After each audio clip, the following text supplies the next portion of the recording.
In any case, I can give up anything for her, but not my masculine independence, he thought. Chapter 26. In September, Levin moved to Moscow for Kitty's confinement. He had spent a whole month in Moscow with nothing to do, when Sergei Ivanovitch, who had property in the Kashinsky province and took great interest in the question of the approaching elections, made ready to set off to the elections. He invited his brother, who had a vote in the Selesnevsky district, to come with him. Levin had, moreover, to transact in Kashin some extremely important business relating to the wardship of land and to the receiving of certain redemption money for his sister, who was abroad.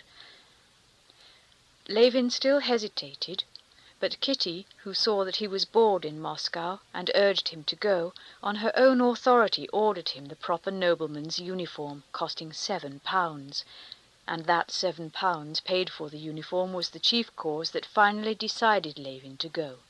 He went to Kashin. Levin had been 6 days in Kashin, visiting the assembly each day and busily engaged about his sister's business, which still dragged on. The district marshals of nobility were all occupied with the elections, and it was impossible to get the simplest thing done that depended upon the court of wardship. The other matter, the payment of sums due, was met too by difficulties. After long negotiations over the legal details, the money was at last ready to be paid, but the notary, a most obliging person, could not hand over the order because it must have the signature of the president, and the president, though he had not given over his duties to a deputy, was at the elections. All these worrying negotiations, this endless going from place to place, and talking with pleasant and excellent people, who quite saw the unpleasantness of the petitioner's position, but were powerless to assist him, all these efforts that yielded no result led to a feeling of misery in Levin akin to the mortifying helplessness one experiences in dreams when one tries to use physical force. He felt this frequently as he talked to his most good-natured solicitor. This solicitor did, it seemed, everything possible, and strained every nerve to get him out of his difficulties. "I tell you what you might try," he said more than once. "Go to so-and-so and so-and-so," and the solicitor drew up a regular plan for getting round the fatal point that hindered everything. But he would add immediately, "It'll mean some delay anyway, but you might try it." And Levin did try and did go. Everyone was kind and civil, but the point evaded seemed to crop up again in the end, and again to bar the way. What was particularly trying was that Levin could not make out with whom he was struggling, to whose interest it was that his business should not be done. No one seemed to know. The solicitor certainly did not know. If Levin could have understood why, just as he saw why one can only approach the booking office of a railway station in single file, it would not have been so vexatious and tiresome to him. But with the hindrances that confronted him in his business, no one could explain why they existed. But Levin had changed a good deal since his marriage. He was patient, and if he could not see why it was all arranged like this, he told himself that he could not judge without knowing all about it, and that most likely it must be so, and he tried not to fret. In attending the elections, too, and taking part in them, he tried now not to judge, not to fall foul of them, but to comprehend as fully as he could the question which was so earnestly and ardently absorbing honest and excellent men whom he respected. Since his marriage, there had been revealed to Levin so many new and serious aspects of life that had previously, through his frivolous attitude to them, seemed of no importance, that in the question of the elections, too, he assumed and tried to find out serious significance. Sergei Ivanovitch explained to him the meaning and object of the proposed revolution at the elections. The marshal of the province, in whose hands the law had placed the control of so many important public functions, the guardianship of wards, the very department which was giving Levin so much trouble just now, the disposal of large sums subscribed by the nobility of the province, the high schools, female, male, and military, and popular instruction on the new model, and finally the district council, the marshal of the province, Snetkov, was a nobleman of the old school, dissipating an immense fortune, a good-hearted man, honest after his own fashion, but utterly without any comprehension of the needs of modern days. He always took, in every question, the side of the nobility. He was positively antagonistic to the spread of popular education, and he succeeded in giving a purely party character to the district council, which ought by rights to be of such an immense importance. What was needed was to put in his place a fresh, capable, perfectly modern man of contemporary ideas, and to frame their policy so as from the rights conferred upon the nobles, not as the nobility, but as an element of the district council, to extract all the powers of self-government that could possibly be derived from them. In the wealthy Kashinsky province, which always took the lead of other provinces in everything, there was now such a preponderance of forces that this policy, once carried through properly there, might serve as a model for other provinces for all Russia. And hence the whole question was of the greatest importance. It was proposed to elect as marshal in place of Snetkov either Sviazhsky, or better still, Nevyedovsky, a former university professor, a man of remarkable intelligence and a great friend of Sergei Ivanovitch. The meeting was opened by the governor, who made a speech to the nobles, urging them to elect the public functionaries, not from regard for persons, but for the service and welfare of their fatherland, and hoping that the honourable nobility of the Kashinsky province would, as at all former elections, hold their duty as sacred and vindicate the exalted confidence of the monarch. When he had finished with his speech, the governor walked out of the hall, and the noblemen noisily and eagerly, some even enthusiastically, followed him and thronged round him while he put on his fur coat and conversed amicably with the marshal of the province. Levin, anxious to see into everything and not to miss anything, stood there too in the crowd, and heard the governor say, "Please tell Maria Ivanovna my wife is very sorry she couldn't come to the home." And thereupon the nobles, in high good humour, sorted out their fur coats and all drove off to the cathedral. In the cathedral, Levin, lifting his hand like the rest and repeating the words of the archdeacon, swore with most terrible oaths to do all the governor had hoped they would do. Church services always affected Levin, and as he uttered the words, "I kiss the cross," and glanced round at the crowd of young and old men repeating the same, he felt touched. On the second and third days there was business relating to the finances of the nobility and the female high school, of no importance whatever, as Sergei Ivanovitch explained, and Levin, busy seeing after his own affairs, did not attend the meetings. On the fourth day, the auditing of the marshal's accounts took place at the high table of the marshal of the province. And then there occurred the first skirmish between the new party and the old. The committee who had been deputed to verify the accounts reported to the meeting that all was in order. The marshal of the province got up, thanked the nobility for their confidence, and shed tears. The nobles gave him a loud welcome and shook hands with him. But at that instant a nobleman of Sergei Ivanovitch's party said that he had heard that the committee had not yet verified the accounts, considering such a verification an insult to the marshal of the province. One of the members of the committee incautiously admitted this.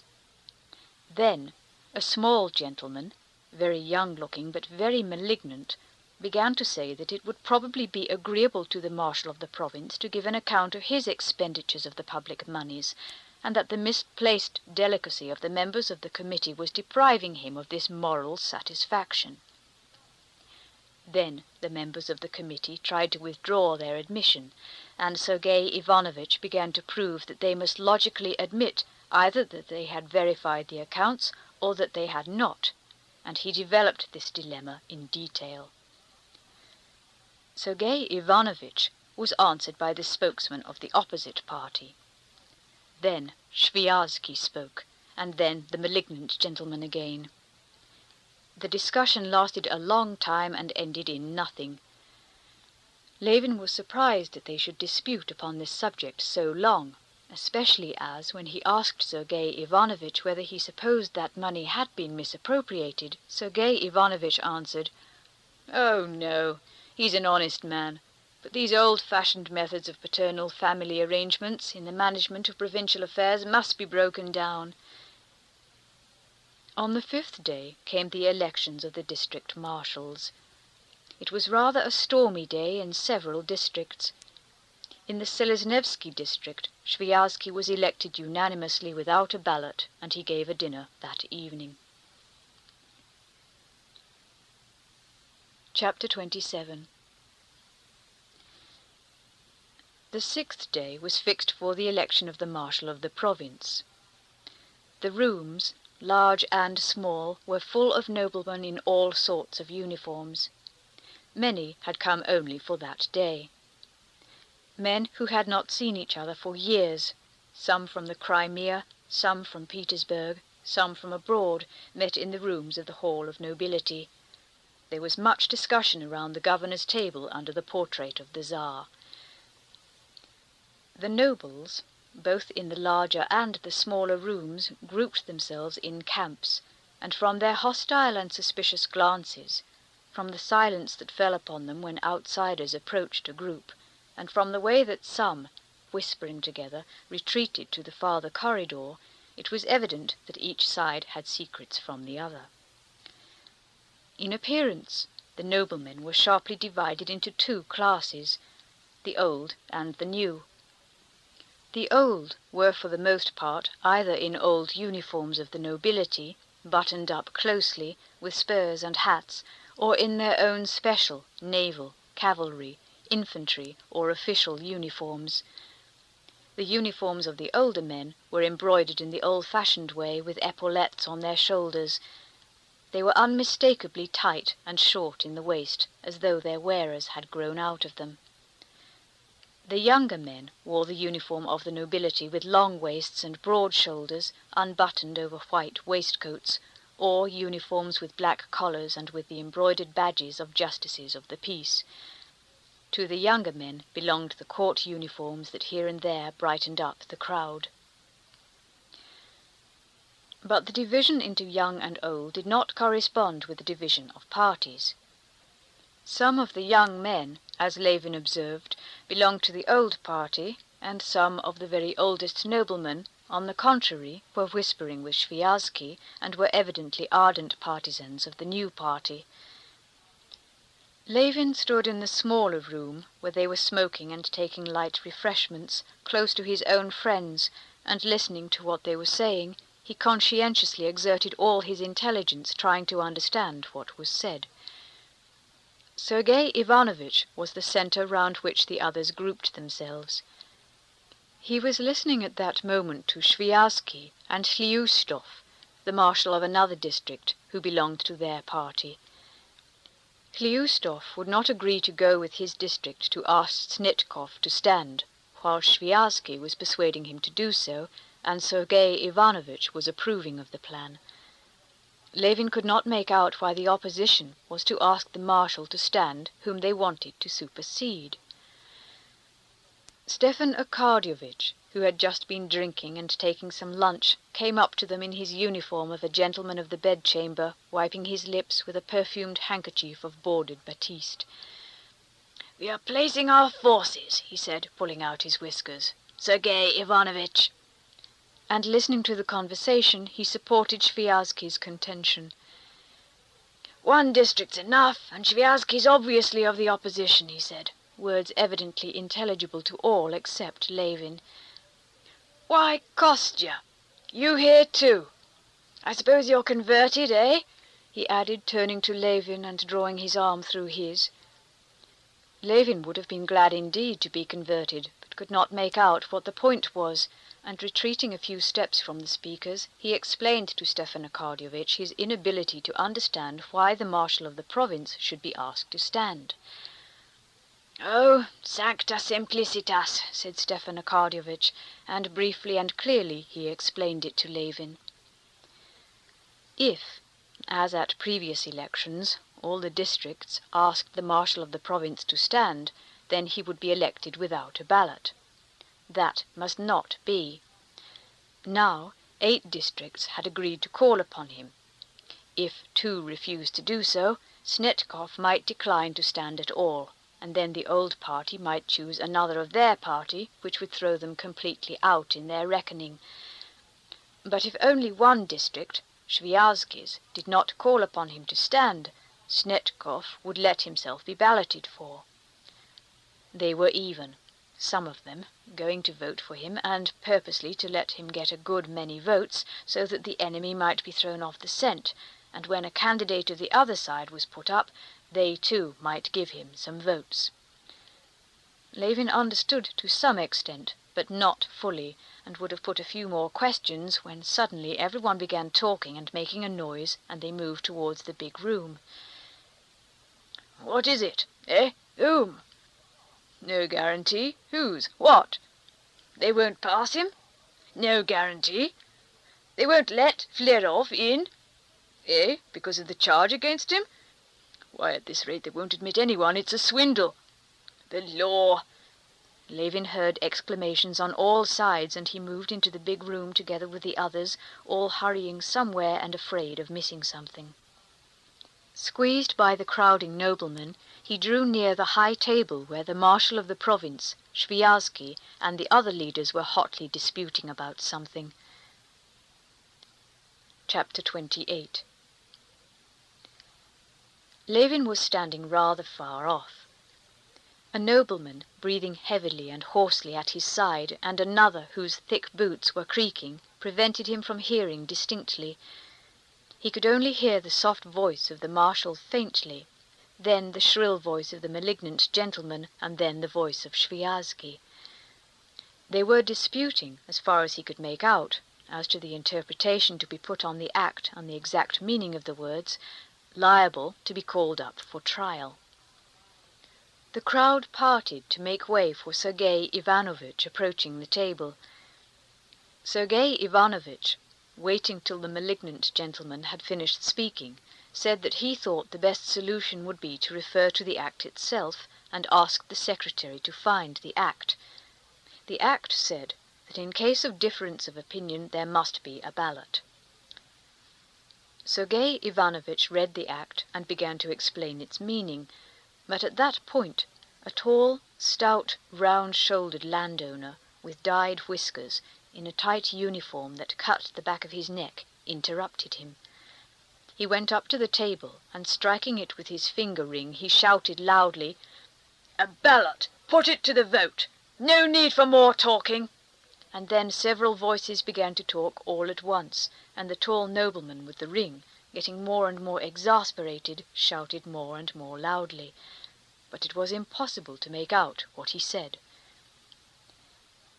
He was shouting for the very course Sergei Ivanovitch had proposed, but it was evident that he hated him and all his party, and that this feeling of hatred spread through the whole party and roused in opposition to it the same vindictiveness, though in a more seemly form, on the other side.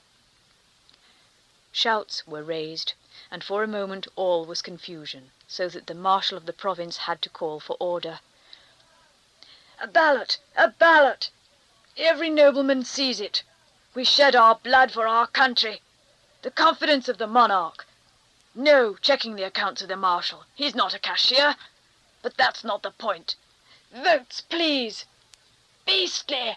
shouted furious and violent voices on all sides. Looks and faces were even more violent and furious than their words. They expressed the most implacable hatred. Levin did not in the least understand what was the matter, and he marvelled at the passion with which it was disputed, whether or not the decision about Flerov should be put to the vote.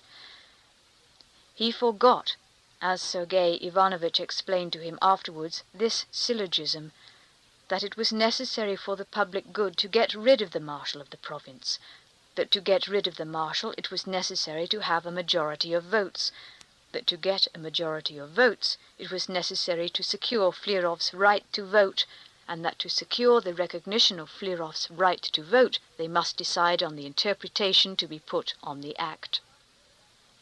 And one vote may decide the whole question, and one must be serious and consecutive if one wants to be of use in public life, concluded Sergei Ivanovitch. But Levin forgot all that, and it was painful to him to see all these excellent persons, for whom he had a respect, in such an unpleasant and vicious state of excitement. To escape from this painful feeling, he went away into the other room where there was nobody except the waiters at the refreshment bar. Seeing the waiters busy over washing up the crockery and setting in order their plates and wine-glasses, seeing their calm and cheerful faces, Levin felt an unexpected sense of relief, as though he had come out of a stuffy room into the fresh air. He began walking up and down, looking with pleasure at the waiters.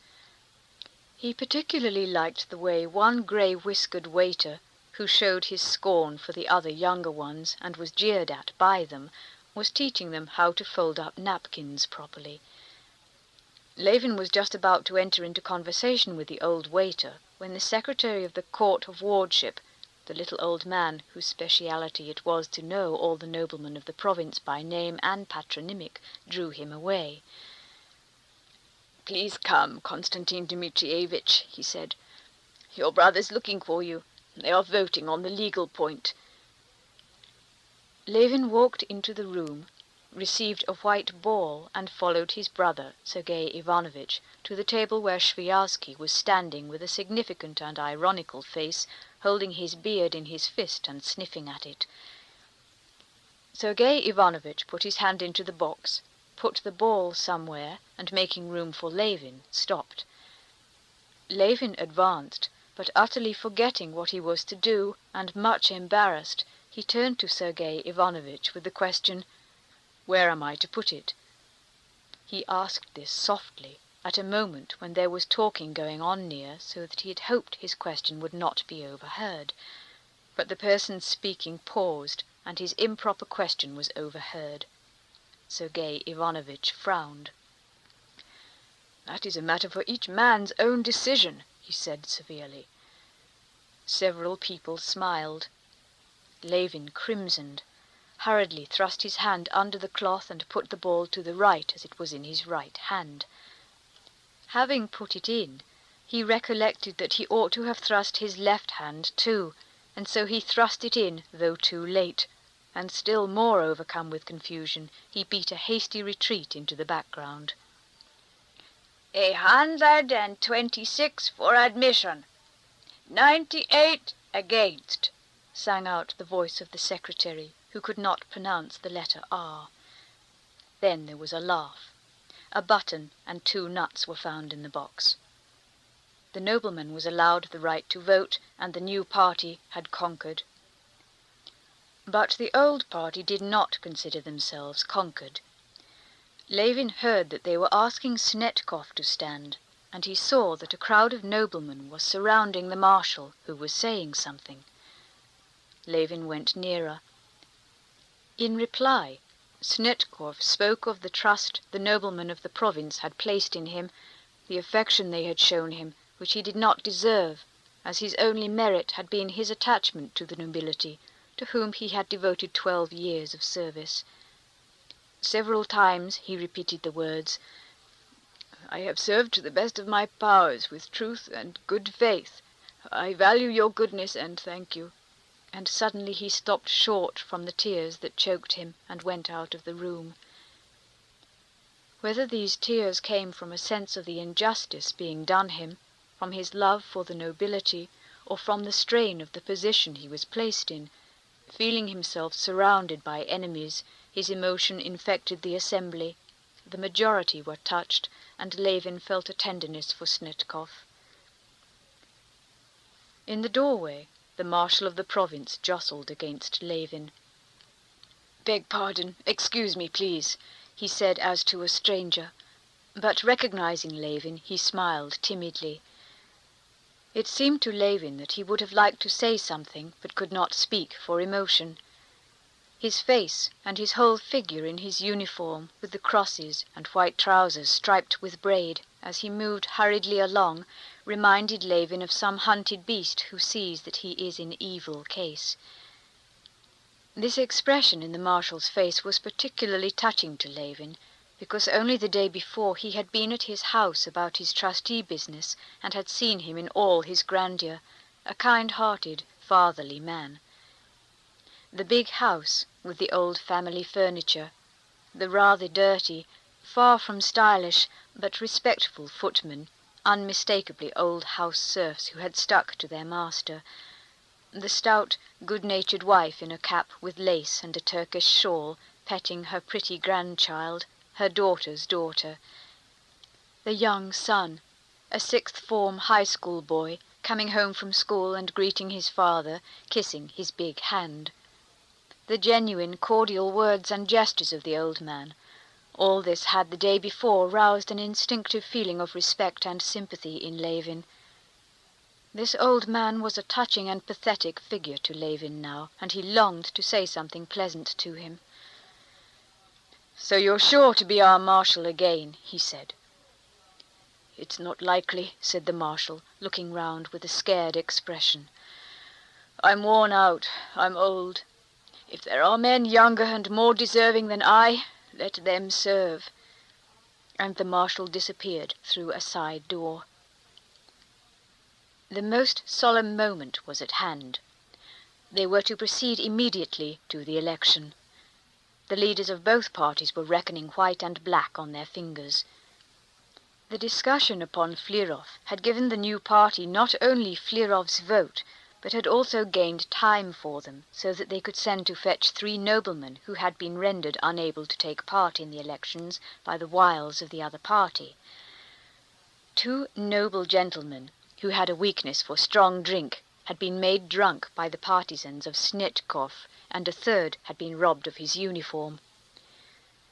On learning this, the new party had made haste, during the dispute about Flirov, to send some of their men in a sledge to clothe the stripped gentleman and to bring along one of the intoxicated to the meeting. "I've brought one, drenched him with water," said the landowner who had gone on this errand to Sviazhsky. "He's all right, he'll do." "Not too drunk he won't fall down," said Sviazhsky, shaking his head. "No, he's first-rate, if only they don't give him any more here. I've told the waiter not to give him anything on any account." Chapter 29. The narrow room in which they were smoking and taking refreshments was full of noblemen. The excitement grew more intense, and every face betrayed some uneasiness. The excitement was specially keen for the leaders of each party, who knew every detail and had reckoned up every vote. They were the generals organizing the approaching battle. The rest, like the rank and file before an engagement, though they were getting ready for the fight, sought for other distractions in the interval. Some were lunching, standing at the bar, or sitting at the table. Others were walking up and down the long room, smoking cigarettes and talking with friends whom they had not seen for a long while. Levin did not care to eat, and he was not smoking.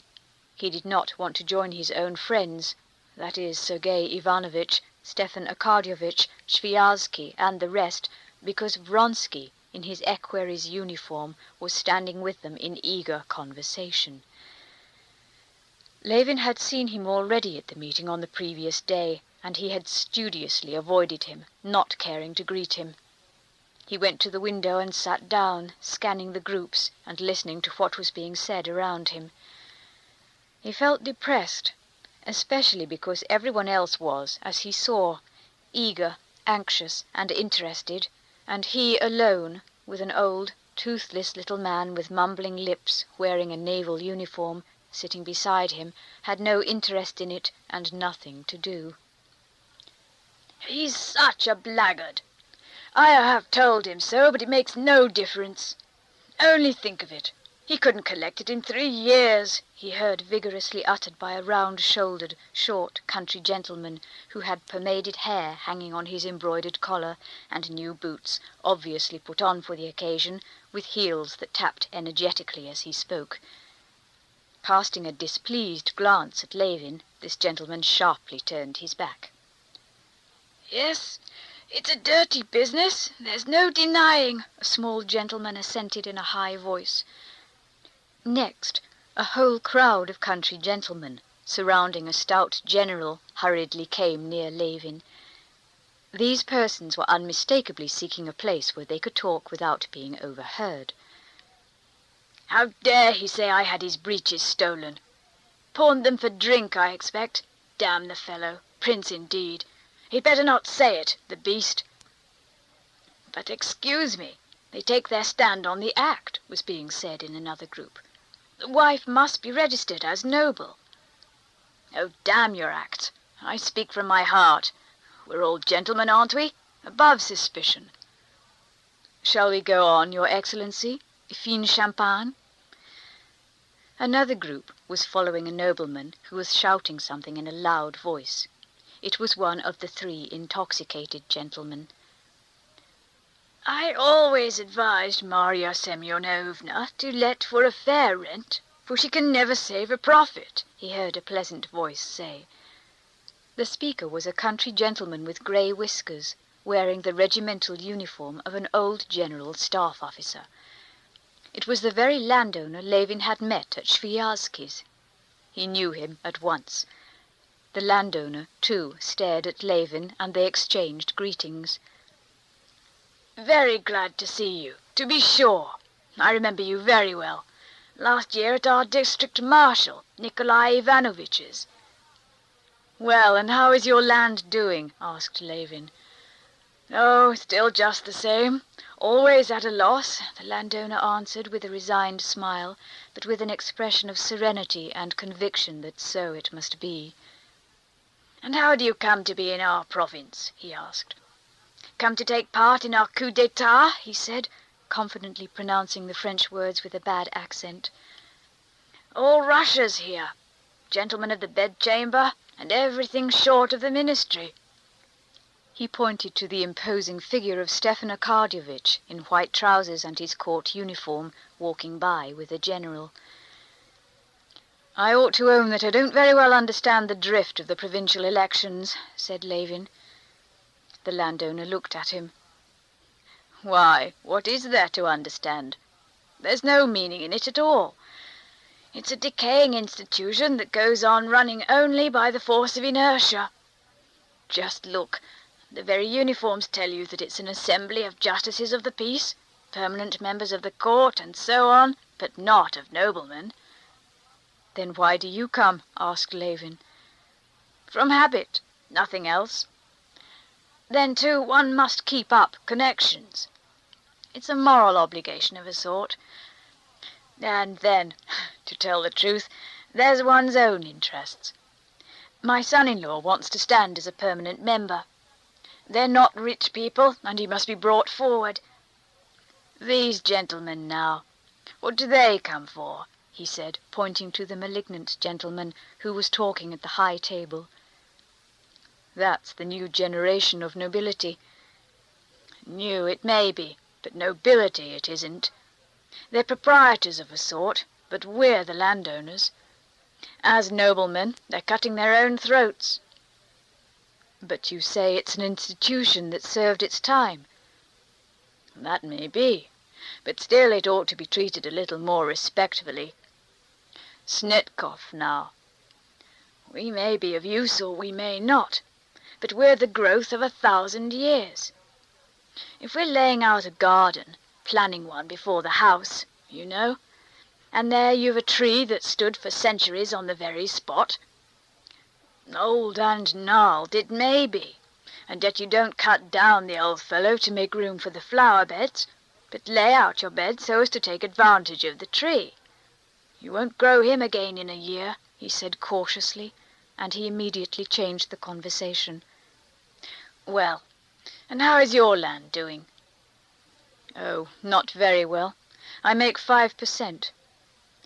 Yes, but you don't reckon your own work. Aren't you worth something too? I'll tell you my own case. Before I took to seeing after the land, I had a salary of £300 from the service. Now I do more work than I did in the service, and like you, I get 5% on the land, and thank God for that. But one's work is thrown in for nothing. Then why do you do it, if it's a clear loss? Oh, well, one does it. What would you have? It's habit, and one knows it's how it should be. And what's more, the landowner went on, leaning his elbows on the window and chatting on, my son, I must tell you, has no taste for it. There's no doubt he'll be a scientific man, so there'll be no one to keep it up. And yet one does it. Here this year I've planted an orchard. Yes, said Levin, that's perfectly true. I always feel there's no real balance of gain in my work on the land, and yet one does it. It's a sort of duty one feels to the land. But I tell you what, the landowner pursued. A neighbour of mine, a merchant, was at my place. We walked about the fields and the garden. No, said he, Stefan Vassilievich, everything's well looked after, but your garden's neglected. But, as a fact, it's well kept up. To my thinking, I'd cut down that lime tree. Here you've thousands of limes, and each would make 2 good bundles of bark. And nowadays that bark's worth something. I'd cut down the lot. And with what he made, he'd increase his stock or buy some land for a trifle and let it out in lots to the peasants, Levin added, smiling. He had evidently more than once come across those commercial calculations. And he'd make his fortune. But you and I must thank God if we keep what we've got and leave it to our children. You're married, I've heard, said the landowner. Yes, Levin answered with proud satisfaction. Yes, it's rather strange, he went on. So we live without making anything, as though we were ancient vestals set to keep in a fire.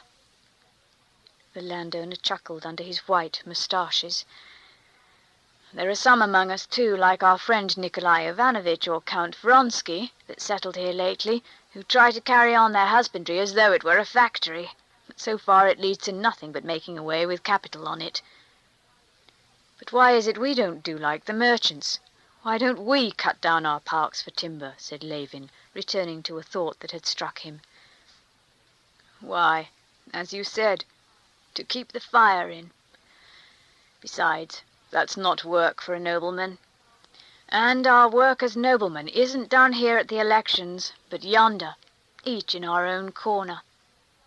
There's a class instinct, too, of what one ought and oughtn't to do. There's the peasants, too. I wonder at them sometimes. Any good peasant tries to take all the land he can. However bad the land is, he'll work it, without a return, too, at a simple loss. Just as we do, said Levin. Very, very glad to have met you, he added, seeing Sviazhsky approaching him. And here we've met for the first time since we met at your place, said the landowner to Sviazhsky. And we've had a good talk, too. Well, have you been attacking the new order of things? Said Sviazhsky with a smile. That we're bound to do. You've relieved your feelings? Chapter 30. Sviazhsky took Levin's arm and went with him to his own friends. This time there was no avoiding Vronsky. He was standing with Stepan Arkadyevitch and Sergei Ivanovitch, and looking straight at Levin as he drew near. Delighted. I believe I've had the pleasure of meeting you. At Princess Shcherbetskaya's, he said, giving Levin his hand. Yes, I quite remember our meeting, said Levin, and blushing crimson, he turned away immediately and began talking to his brother. With a slight smile, Vronsky went on talking to Sviazhsky, obviously without the slightest inclination to enter into conversation with Levin. But Levin, as he talked to his brother, was continually looking round at Vronsky trying to think of something to say to gloss over his rudeness. "What are we waiting for now?" said Levin, looking at Sviazhsky and Vronsky. "For Snetkov. He has to refuse or to consent to stand," answered Sviazhsky. "Well, and what has he done, consented or not?" "That's the point, that he's done neither," said Vronsky. "And if he refuses, who will stand then?" said Levin, looking at Vronsky. "Whoever chooses to," said Sviazhsky. "Shall you?" asked Levin.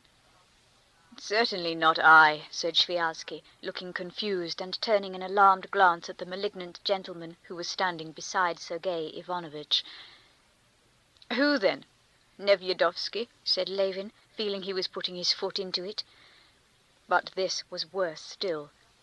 Nevyedovsky and Sviazhsky were the two candidates. "I certainly shall not under any circumstances," answered the malignant gentleman. This was Nevyedovsky himself. Sviazhsky introduced him to Levin. "Well, you find it exciting too?" said Stepan Arkadyevitch, winking at Vronsky. "It's something like a race. One might bet on it." "Yes, it's keenly exciting," said Vronsky.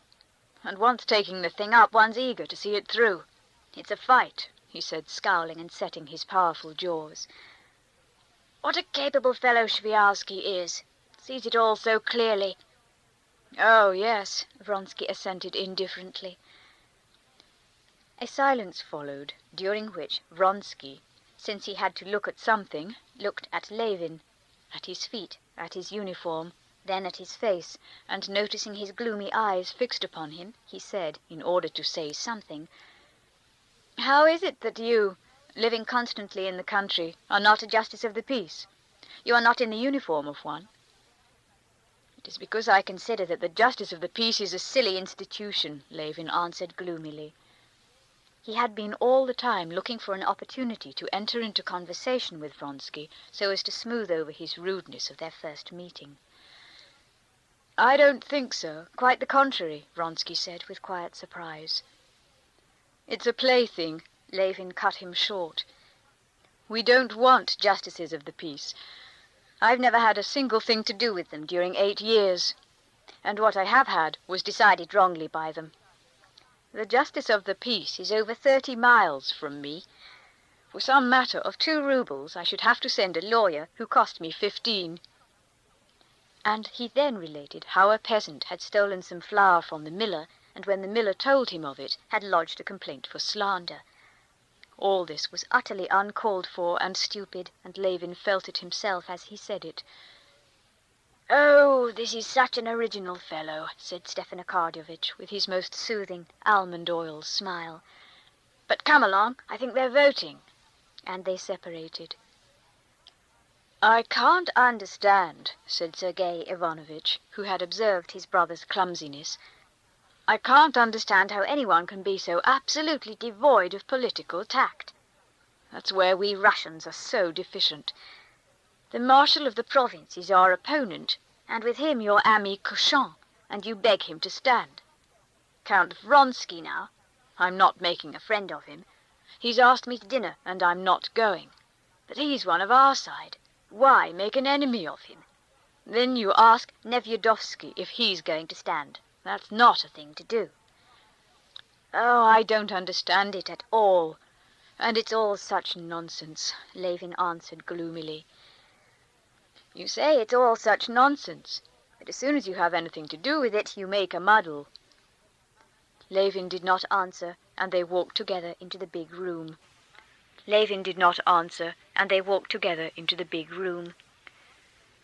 The Marshal of the province, though he was vaguely conscious in the air of some trap being prepared for him, and though he had not been called upon by all to stand, had still made up his mind to stand. All was silence in the room. The secretary announced in a loud voice that the captain of the guards, Mikhail Stepanovich Snetkov, would now be balloted for as Marshal of the province. The district marshals walked, carrying plates, on which were balls, from their tables to the high table, and the election began. "Put it in the right side," whispered Stefan Arkadyevitch, as with his brother, Levin followed the marshal of his district to the table. But Levin had forgotten by now the calculations that had been explained to him, and was afraid Stefan Arkadyevitch might be mistaken in saying the right side. Surely Snetkov was the enemy. As he went up, he held the ball in his right hand, but thinking he was wrong, just at the box he changed to the left hand, and undoubtedly put the ball to the left. An adept in the business, standing at the box and seeing by the mere action of the elbow where each put his ball, scowled with annoyance. It was no good for him to use his insight. Everything was still, and the counting of the balls was heard. Then a single voice rose and proclaimed the numbers for and against. The marshal had been voted for by a considerable majority. All was noise and eager movement towards the doors. Snetkov came in, and the nobles thronged round him, congratulating him. "Well, now is it over?" Levin asked Sergei Ivanovitch. "It's only just beginning," Sviazhsky said, replying for Sergei Ivanovitch with a smile. "Some other candidate may receive more votes than the marshal." Levin had quite forgotten about that. Now he could only remember that there was some sort of trickery in it, but he was too bored to think what it was exactly. He felt depressed and longed to get out of the crowd. As no one was paying any attention to him, and no one apparently needed him, he slipped quietly away into the little room where the refreshments were, and again had a great sense of comfort when he saw the waiters. The little old waiter pressed him to have something, and Levin agreed. After eating a cutlet with beans and talking to the waiters of their former masters, Levin, not wishing to go back to the hall, where it was all so distasteful to him, proceeded to walk through the galleries. The galleries were full of fashionably dressed ladies, leaning over the balustrade and trying not to lose a single word of what was being said below. With the ladies were sitting and standing smart lawyers, high school teachers in spectacles, and officers. Everywhere they were talking of the election, and of how worried the marshal was, and how splendid the discussions had been. In one group Levin heard his brother's praises. One lady was telling a lawyer, "How glad I am I heard Koznishev. It's worth losing one's dinner. He's exquisite. So clear and distinct, all of it. There's not one of you in the law courts that speaks like that. The only one is Medel, and he's not so eloquent by a long way." Finding a free place, Levin leaned over the balustrade and began looking and listening. All the noblemen were sitting railed off behind barriers according to their districts. In the middle of the room stood a man in a uniform who shouted in a loud, high voice, "As a candidate for the marshalship of the nobility of the province, we call upon Staff Captain Yevgeny Ivanovich Aputin." A dead silence followed, and then a weak old voice was heard. "Declined." "We call upon the Privy Councillor Pyotr Petrovich Bol," the voice began again. "Declined," a high boyish voice replied. Again it began, and again, "Declined," and so it went on for about an hour. Levin, with his elbows on the balustrade, looked and listened. At first he wondered and wanted to know what it meant. Then, feeling sure that he could not make it out, he began to be bored. Then, recalling all the excitement and vindictiveness he had seen on all the faces, he felt sad. He made up his mind to go, and went downstairs. As he passed through the entry to the galleries, he met a dejected high school boy walking up and down with tired-looking eyes. On the stairs he met a couple, a lady running quickly on her high heels, and the jaunty deputy prosecutor. "I told you you weren't late," the deputy prosecutor was saying at the moment when Levin moved aside to let the lady pass. Levin was on the stairs to the way out, and was just feeling in his waistcoat pocket for the number of his overcoat when the secretary overtook him. "This way, please, Konstantin Dmitrievich. They are voting." The candidate who was being voted on was Nevyedovsky. who had so stoutly denied all idea of standing. Levin went up to the door of the room. It was locked. The secretary knocked, the door opened, and Levin was met by two red-faced gentlemen who darted out. "I can't stand any more of it," said one red-faced gentleman. After them the face of the marshal of the province was poked out. His face was dreadful-looking from exhaustion and dismay. "I told you not to let anyone out," he cried to the doorkeeper. "I let someone in, your excellency." "Mercy on us!" And with a heavy sigh the marshal of the province walked with downcast head to the high table in the middle of the room, his legs staggering in his white trousers. Nevyedovsky had scored a higher majority, as they had planned, and he was the new marshal of the province. Many people were amused, many were pleased and happy, many were in ecstasies, many were disgusted and unhappy. The former marshal of the province was in a state of despair which he could not conceal. When Nevyedovsky went out of the room, the crowd thronged round him and followed him enthusiastically, just as they had followed the governor who had opened the meetings, and just as they had followed Snitkov when he was elected. Chapter 31. The newly elected marshal and many of the successful party dined that day with Vronsky. Vronsky had come to the elections partly because he was bored in the country and wanted to show Anna his right to independence, and also to repay Sviazhsky by his support at the election for all the trouble he had taken for Vronsky at the district council election, but chiefly in order strictly to perform all those duties of a nobleman and landowner which he had taken upon himself. But he had not in the least expected that the election would so interest him, so keenly excite him, and that he would be so good at this kind of thing. He was quite a new man in the circle of the nobility of the province, but his success was unmistakable, and he was not wrong in supposing that he had already obtained a certain influence. This influence was due to his wealth and reputation. The capital house in the town lent him by his old friend Sherkov, who had a post in the Department of Finances and was director of a flourishing bank in Kashin, the excellent cook Vronsky had brought from the country, and his friendship with the governor, who was a schoolfellow of Vronsky's, a schoolfellow he had patronized and protected indeed. But what contributed more than all to his success was his direct, equable manner with everyone, which very quickly made the majority of the noblemen reverse the current opinion of his supposed haughtiness. He was himself conscious that, except that whimsical gentleman married to Kitty Shuchebatskaya, who had, apropos de bottes, poured out a stream of irrelevant absurdities with such spiteful fury, every nobleman with whom he had made acquaintance had become his adherent. He saw clearly, and other people recognized it too, that he had done a great deal to secure the success of Nevyedovsky. And now, at his own table, celebrating Nevyedovsky's election, he was experiencing an agreeable sense of triumph over the success of his candidate.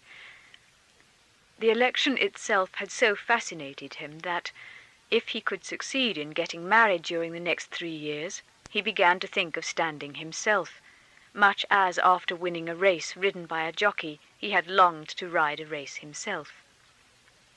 Today he was celebrating the success of his jockey. Vronsky sat at the head of the table. On his right hand sat the young governor, a general of high rank. To all the rest, he was the chief man in the province, who had solemnly opened the elections with his speech, and aroused a feeling of respect and even of awe in many people, as Vronsky saw. To Vronsky he was little Katka Maslov. That had been his nickname in the pages' corps, whom he felt to be shy and tried to mettre à son aise. On the left hand sat Nevyedovsky with his youthful, stubborn, and malignant face. With him Vronsky was simple and deferential. Sviazhsky took his failure very light-heartedly. It was indeed no failure in his eyes. As he said himself, turning, glass in hand, to Nevyedovsky. They could not have found a better representative of the new movement, which the nobility ought to follow. And so every honest person, as he said, was on the side of today's success and was rejoicing over it. Stefan Arkadyevitch was glad too, that he was having a good time and that everyone was pleased. The episode of the elections served as a good occasion for a capital dinner. Sviazhsky comically imitated the tearful discourse of the marshal, and observed, addressing Nevyedovsky, that His Excellency would have to select another more complicated method of auditing the accounts than tears. Another nobleman jocosely described how footmen in stockings had been ordered for the marshal's ball, and how now they would have to be sent back unless the new marshal would give a ball with footmen in stockings. Continually during dinner they said of Nevyedovsky, "Our Marshal," and "Your Excellency." This was said with the same pleasure with which a bride is called Madame and her husband's name. Nevyedovsky affected not to be merely indifferent, but scornful of this appellation, but it was obvious that he was highly delighted, and had to keep a curb on himself not to betray the triumph which was unsuitable to their new liberal tone. After dinner, several telegrams were sent to people interested in the result of the election, and Stefan Arkadyevitch, who was in high good humour, sent Darya Alexandrovna a telegram. "Nevyedovsky elected by 20 votes. Congratulations. Tell people." He dictated it aloud, saying, "We must let them share our rejoicing." Darya Alexandrovna, getting the message, simply sighed over the rouble wasted on it, and understood that it was an after-dinner affair. She knew Stiva had a weakness after dinner for faire jouer les télégraphes. Everything, together with the excellent dinner and the wine, not from Russian merchants but imported direct from abroad, was extremely dignified, simple, and enjoyable. The party, some 20, had been selected by Sviazhsky from among the more active new liberals, all of the same way of thinking, who were at the same time clever and well-bred. They drank, also half in jest, to the health of the new marshal of the province, of the governor, of the bank director, and of our amiable host. Vronsky was satisfied. He had never expected to find so pleasant a tone in the provinces. Towards the end of dinner it was still more lively. The governor asked Vronsky to come to a concert for the benefit of the Servians which his wife, who was anxious to make his acquaintance, had been getting up. "There'll be a ball, and you'll see the belle of the province. Worth seeing, really." "Not in my line," Vronsky answered. He liked that English phrase, but he smiled and promised to come. Before they rose from the table, when all of them were smoking, Vronsky's valet went up to him with a letter on a tray. "From Vozdvizhensko, by special messenger," he said with a significant expression. "Astonishing! How like he is to the deputy prosecutor, Sventitsky," said one of the guests in French of the valet, while Vronsky, frowning, read the letter. The letter was from Anna. Before he read the letter, he knew its contents. Expecting the elections to be over in 5 days, he had promised to be back on Friday. Today was Saturday, and he knew that the letter contained reproaches for not being back at the time fixed. The letter he had sent the previous evening had probably not reached her yet. The letter was what he had expected, but the form of it was unexpected and particularly disagreeable to him. "Annie is very ill. The doctor says it may be inflammation. I am losing my head all alone. Princess Varvara is no help but a hindrance. I expected you the day before yesterday, and now I am sending to find out where you are and what you are doing. I wanted to come myself, but thought better of it knowing you would dislike it. Send some answer that I may know what to do." The child ill, yet she had thought of coming herself. Their daughter ill, and this hostile tone. The innocent festivities over the election, and this gloomy, burdensome love to which he had to return struck Vronsky by their contrast. But he had to go, and by the first train that night he set off home. Chapter 32. Before Vronsky's departure for the elections, Anna had reflected that the scenes constantly repeated between them each time he left home might only make him cold to her instead of attaching him to her, and resolved to do all she could to control herself so as to bear the parting with composure. But the cold, severe glance with which he had looked at her when he came to tell her he was going had wounded her, and before he had started her peace of mind was destroyed. In solitude afterwards, thinking over that glance which had expressed his right to freedom, she came, as she always did, to the same point, the sense of her own humiliation. He has the right to go away when and where he chooses. Not simply to go away, but to leave me. He has every right, and I have none. But knowing that, he ought not to do it. What has he done, though? He looked at me with a cold, severe expression.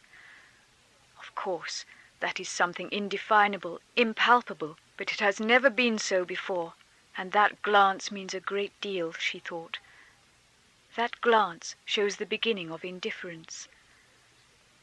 And though she felt sure that a coldness was beginning, there was nothing she could do.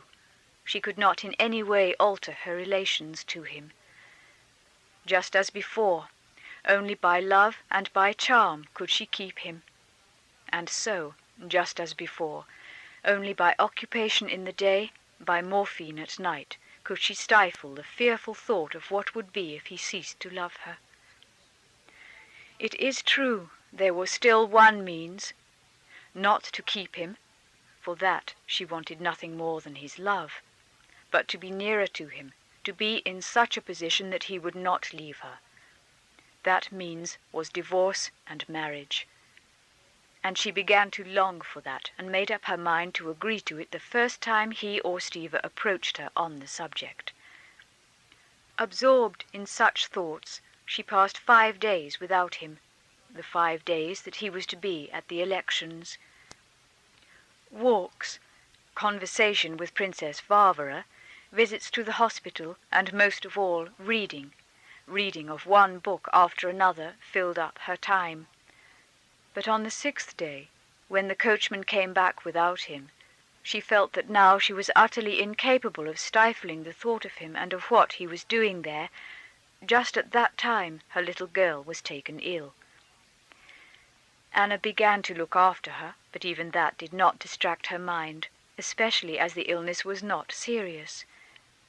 However hard she tried, she could not love this little child, and to feign love was beyond her powers. Towards the evening of that day, still alone, Anna was in such a panic about him that she decided to start for the town, but on second thoughts wrote to him the contradictory letter that Vronsky received, and without reading it through, sent it off by special messenger.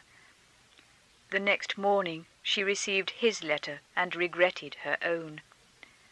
She dreaded a repetition of the severe look he had flung at her at parting, especially when he knew that the baby was not dangerously ill.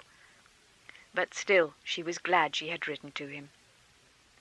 At this moment Anna was positively admitting to herself that she was a burden to him, that he would relinquish his freedom regretfully to return to her, and in spite of that she was glad he was coming. Let him weary of her, but he would be here with her so that she would see him, would know of every action he took. She was sitting in the drawing-room near a lamp with a new volume of Taine, and as she read, listening to the sound of the wind outside, and every minute expecting the carriage to arrive. Several times she had fancied she heard the sound of wheels, but she had been mistaken.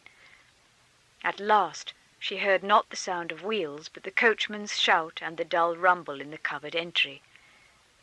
Even Princess Varvara, playing patience, confirmed this, and Anna, flushing hotly, got up. But instead of going down, as she had done twice before, she stood still. She suddenly felt ashamed of her duplicity, but even more she dreaded how he might meet her. All feeling of wounded pride had passed now. She was only afraid of the expression of his displeasure. She remembered that her child had been perfectly well again for the last 2 days. She felt positively vexed with her for getting better from the very moment her letter was sent off. Then she thought of him, that he was here, all of him, with his hands, his eyes. She heard his voice, and forgetting everything, she ran joyfully to meet him. "Well, how is Annie?" he said timidly from below, looking up to Anna as she ran down to him. He was sitting on a chair, and a footman was pulling off his warm overboot. "Oh, she is better." "And you?" he said, shaking himself. She took his hand in both of hers and drew it to her waist, never taking her eyes off him. "Well, I'm glad," he said, coldly scanning her, her hair, her dress, which he knew she had put on for him. All was charming, but how many times it had charmed him! And the stern, stony expression that she so dreaded settled upon his face. "Well, I'm glad. And are you well?" he said, wiping his damp beard with his handkerchief and kissing her hand. Never mind, she thought. Only let him be here.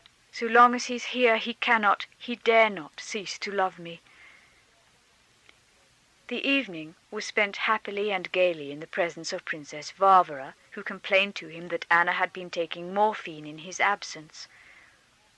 "What am I to do? I couldn't sleep. My thoughts prevented me. When he's here, I never take it, hardly ever." He told her about the election, and Anna knew by adroit questions to bring him to what gave him most pleasure, his own success. She told him of everything that interested him at home, and all that she told him was of the most cheerful description. But late in the evening, when they were alone, Anna, seeing that she had regained complete possession of him, wanted to erase the painful impression of the glance he had given her for her letter. She said, "Tell me frankly. You were vexed at getting my letter, and you didn't believe me?" As soon as she had said it, she felt that however warm his feelings were to her, he had not forgiven her for that. "Yes," he said. "The letter was so strange. First Annie ill, and then you thought of coming yourself." "It was all the truth." "Oh, I don't doubt it." "Yes, you do doubt it. You are vexed, I see." "Not for one moment. I'm only vexed, that's true, that you seem somehow unwilling to admit that there are duties. The duty of going to a concert." "But we won't talk about it," he said. "Why not talk about it?" she said. "I only meant to say that matters of real importance may turn up. Now, for instance, I shall have to go to Moscow to arrange about the house." "Oh, Anna, why are you so irritable? Don't you know that I can't live without you?" "If so," said Anna, her voice suddenly changing, "it means that you are sick of this life. Yes, you will come for a day and go away, as men do." "Anna, that's cruel. I'm ready to give up my whole life." But she did not hear him. "If you go to Moscow, I will go too. I will not stay here. Either we must separate or else live together." "Why, you know that's my one desire. But for that—" "We must get a divorce. I will write to him. I see I cannot go on like this, but I will come with you to Moscow." "You talk as if you were threatening me. But I desire nothing so much as never to be parted from you," said Vronsky, smiling. But as he said these words, there gleamed in his eyes not merely a cold look, but the vindictive look of a man persecuted and made cruel. She saw the look, and correctly divined its meaning. If so, it's a calamity, that glance told her. It was a moment's impression, but she never forgot it. Anna wrote to her husband asking him about a divorce, and towards the end of November, Taking leave of Princess Varvara, who wanted to go to Petersburg, she went with Vronsky to Moscow. Expecting every day an answer from Alexey Alexandrovitch, and after that the divorce, they now established themselves together like married people. Part 7. Chapter 1. The Levins had been 3 months in Moscow. The date had long passed on which, according to the most trustworthy calculations of people learned in such matters, Kitty should have been confined. But she was still about, and there was nothing to show that her time was any nearer than 2 months ago. The doctor, the monthly nurse, and Dolly, and her mother, and most of all Levin, who could not think of the approaching event without terror, began to be impatient and uneasy. Kitty was the only person who felt perfectly calm and happy. She was distinctly conscious now of the birth of a new feeling of love for the future child, for her to some extent actually existing already, and she brooded blissfully over this feeling. He was not by now altogether a part of herself, but sometimes lived his own life independently of her. Often this separate being gave her pain, but at the same time she wanted to laugh with a strange new joy. All the people she loved were with her, and all were so good to her, so attentively caring for her, so entirely pleasant was everything presented to her, that if she had not known and felt that it must all soon be over, she could not have wished for a better and pleasanter life. The only thing that spoiled the charm of this manner of life was that her husband was not here as she loved him to be, and as he was in the country. She liked his serene, friendly, and hospitable manner in the country. In the town he seemed continually uneasy and on his guard, as though he were afraid someone would be rude to him, and still more to her. At home in the country, knowing himself distinctly to be in his right place, he was never in haste to be off elsewhere. He was never unoccupied. Here in town he was in a continual hurry, as though afraid of missing something, and yet he had nothing to do, and she felt sorry for him. To others, she knew, he did not appear an object of pity.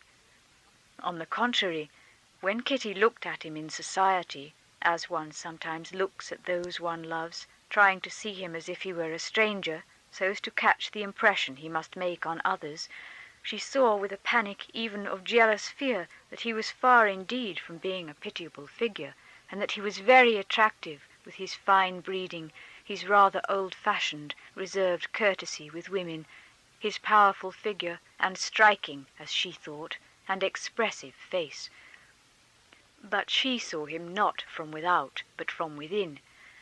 She saw that here he was not himself. That was the only way she could define his condition to herself.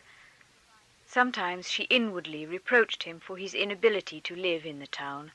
Sometimes she recognized that it was really hard for him to order his life here so that he could be satisfied with it. What had he to do, indeed? He did not care for cards. He did not go to a club. Spending the time with jovial gentlemen of Oblonsky's type, she knew now what that meant. It meant drinking and going somewhere after drinking. She could not think without horror of where men went on such occasions. Was he to go into society? But she knew he could only find satisfaction in that if he took pleasure in the society of young women, and that she could not wish for. Should he stay at home with her, her mother and her sisters? But much as she liked and enjoyed their conversations forever on the same subjects, Aileen Nodine, as the old prince called the sisters' talks, she knew it must bore him. What was there left for him to do? To go on writing at his book he had indeed attempted, and at first he used to go to the library and make extracts and look up references for his book. But, as he told her, the more he did nothing, the less time he had to do anything. And besides, he complained that he had talked too much about his book here, and that consequently all his ideas about it were muddled and had lost their interest for him. One advantage in this town life was that quarrels hardly ever happened between them here in town. Whether it was that their conditions were different, or that they had both become more careful and sensible in that respect, they had no quarrels in Moscow from jealousy, which they had so dreaded when they moved from the country. One event, an event of great importance, to both from that point of view, did indeed happen. That was Kitty's meeting with Vronsky. The old Princess Maria Borisovna, Kitty's godmother, who had always been very fond of her, had insisted on seeing her. Kitty, though she did not go into society at all on account of her condition, went with her father to see the venerable old lady, and there met Vronsky. The only thing Kitty could reproach herself for at this meeting was that at the instant when she recognized in his civilian dress the features once so familiar to her, her breath failed her, the blood rushed to her heart, and a vivid blush, she felt it, overspread her face. But this lasted only a few seconds.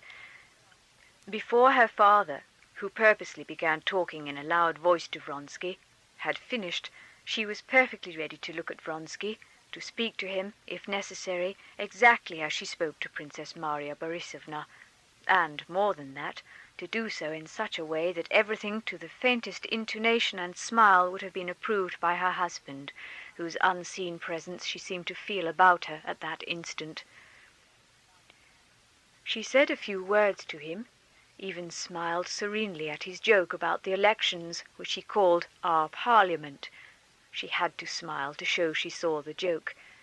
But she turned away immediately to Princess Maria Borisovna, and did not once glance at him till he got up to go. Then she looked at him, but evidently only because it would be uncivil not to look at a man when he is saying good-bye. She was grateful to her father for saying nothing to her about their meeting Vronsky, but she saw by his special warmth to her after the visit during their usual walk that he was pleased with her.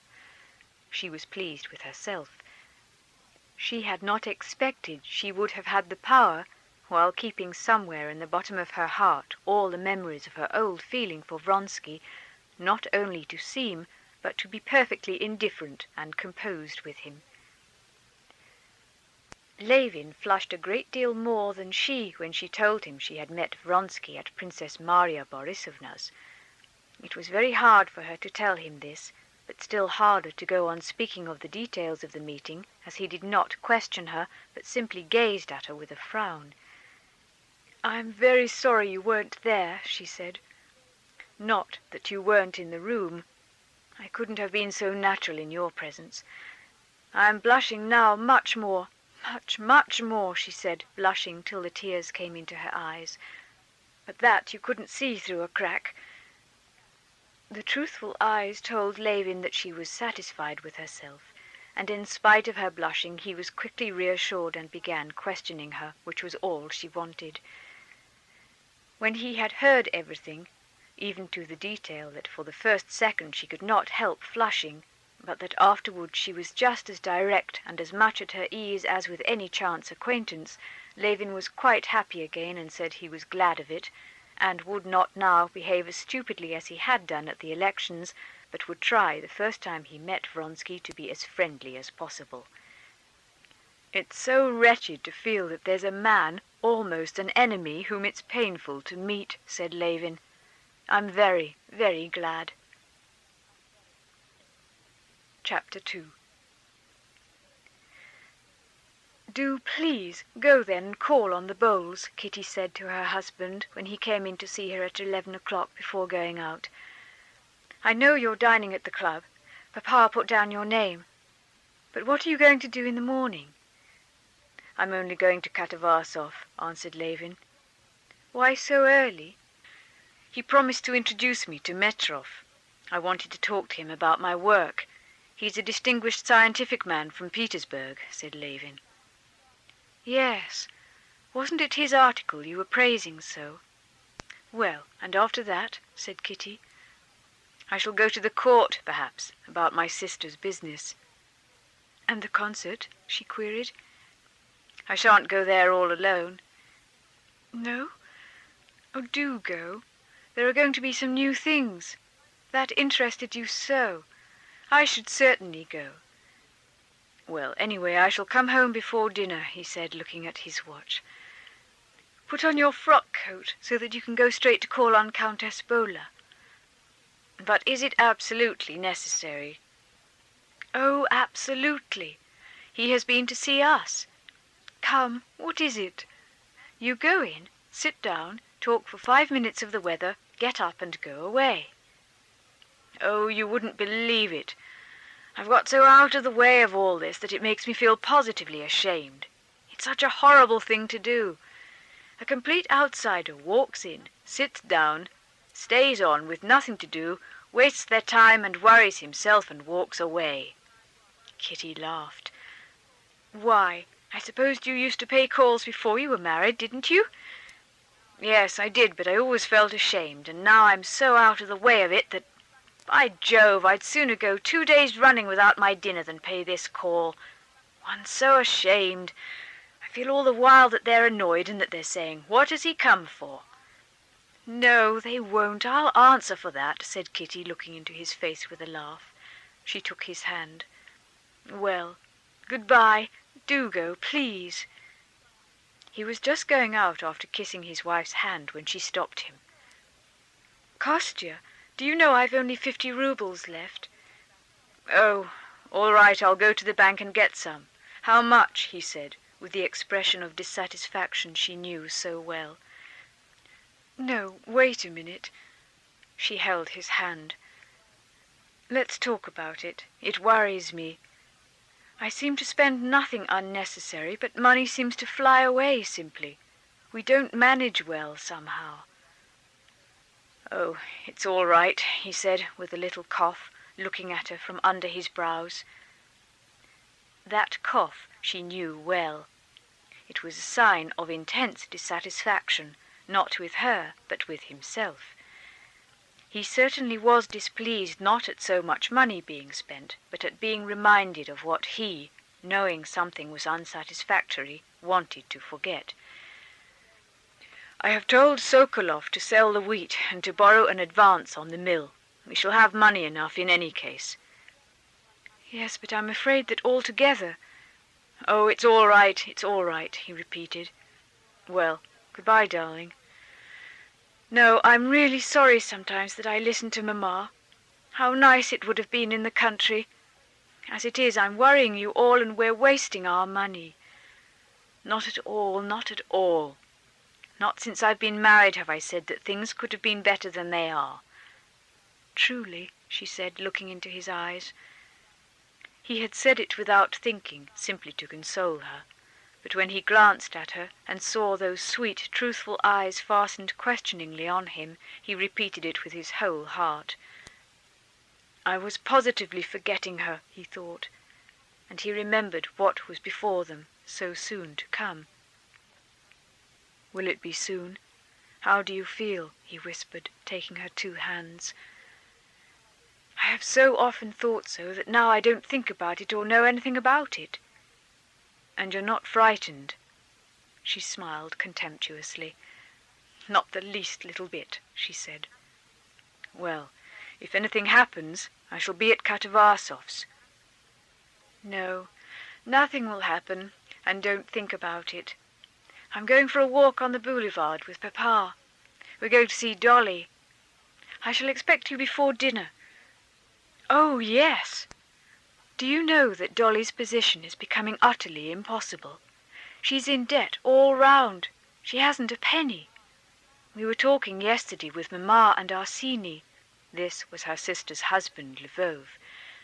And we determined to send you with him to talk to Stiva. It's really unbearable. One can't talk to Papa about it. But if you and he... Why, what can we do? Said Levin. You'll be at Arseny's anyway. Talk to him, and he will tell you what we decided. Oh, I agree to everything Arseny thinks beforehand. I'll go and see him. By the way, if I do go to the concert, I'll go with Natalia. Well, goodbye.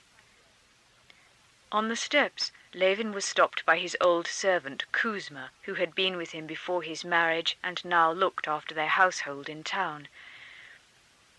"Beauty," that was the left shaft horse brought up from the country, "has been badly shod and is quite lame," he said.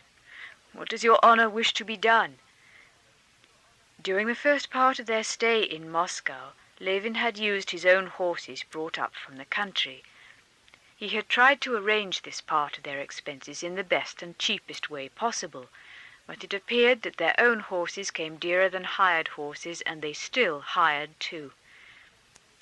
"Send for the veterinary. There may be a bruise." "And for Katerina Alexandrovna?" asked Kuzma.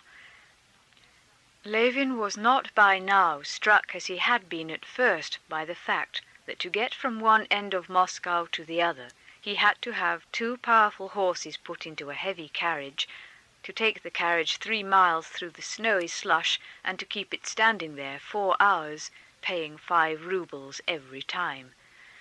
Now it seemed quite natural.